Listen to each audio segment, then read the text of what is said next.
Welcome back. Hillary Clinton is campaigning across the country, but she's dropping in this week on some folks you'd think she has all locked up, congressional Democrats.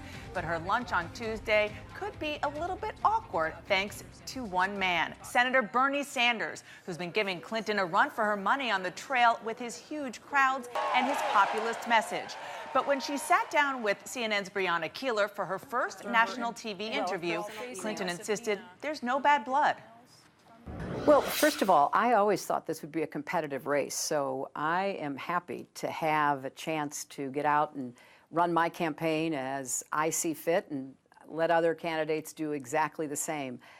I feel very good about where we are in Iowa. We are signing up thousands of volunteers, people committed to caucus for us. We have a committed supporter in every one of the 1,600 precincts. And one of the things that I learned last time is it's organize, organize, organize.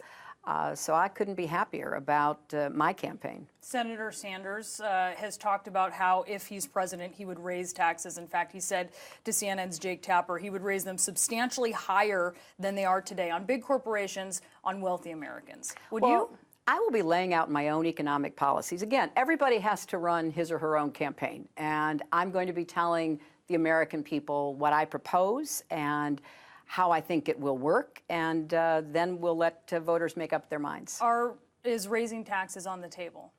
I'm going to put out my policies, and I'll let other people speak to their policies, because I think we have to both grow the economy faster and fairer. So we have to do what will actually work in the short term, the medium term, and the long term. I will be making a speech about my economic proposals on Monday, and then I look forward to the debate about them. We see in our recent poll that nearly 6 in 10 Americans say they don't believe that you're honest and trustworthy. Do you see any role that you've had in this sentiment that we've seen where people are questioning whether you're trustworthy? I can only tell you, Brianna, that this has been a theme that has been used against me and my husband for many, many years. And at the end of the day, I think voters sort it all out. I have great confidence. I trust the American voter. One of the issues that has eroded some trust that we've seen is the issue of your email practices while you were Secretary of State. I think there's a lot of people who don't understand what your thought process was on that. So can you tell me the story of how you decided to delete 33,000 emails and how that deletion was executed? Well, let's start from the beginning.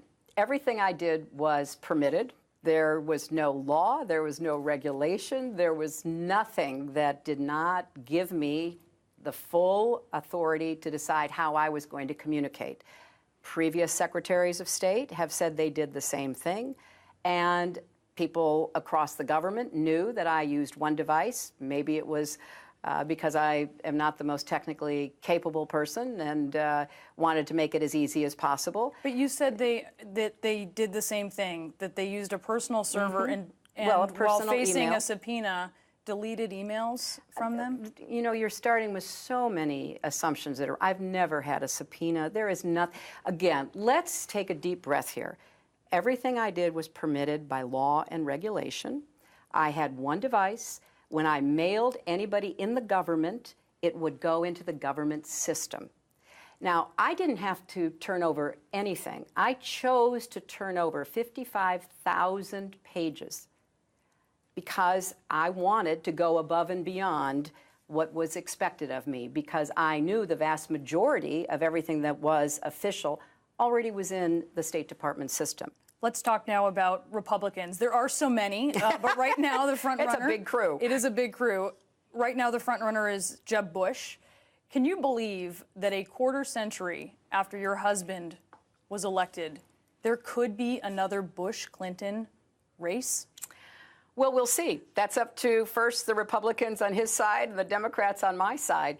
What's great about America is anybody can run for president. That is literally true. And you have to go out and you have to do what everybody else does. You have to make your case. You have to have your agenda. You have to raise the money. You have to work really hard. Donald Trump is also creating quite a lot of commotion on the other side. He's a friend of yours, has been over the years. He donated to your Senate campaign, to the Clinton Foundation.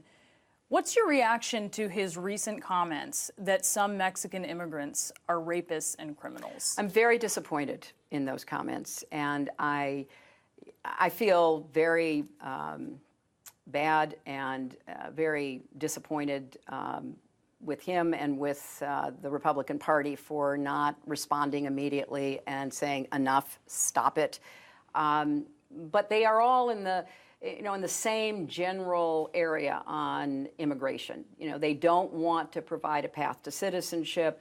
They range across a spectrum of being either grudgingly welcome or hostile toward immigrants. But what about Jeb Bush's approach to that? It's different, certainly, than Donald Trump's. And well, he doesn't believe in a path to citizenship. If he did at one time, he no longer does. Have you given any thought to the woman who should be on the $10 bill? I am very torn about it. I want a woman on a bill. I don't know why they picked the $10 bill.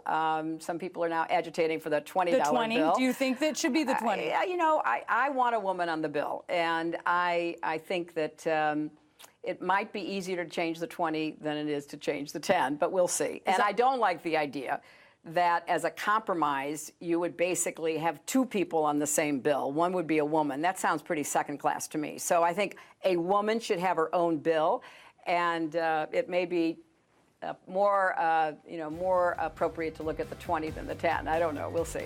Secretary Clinton, thank you so much for talking with us. My pleasure. Thanks. When we come back, Donald Trump increasingly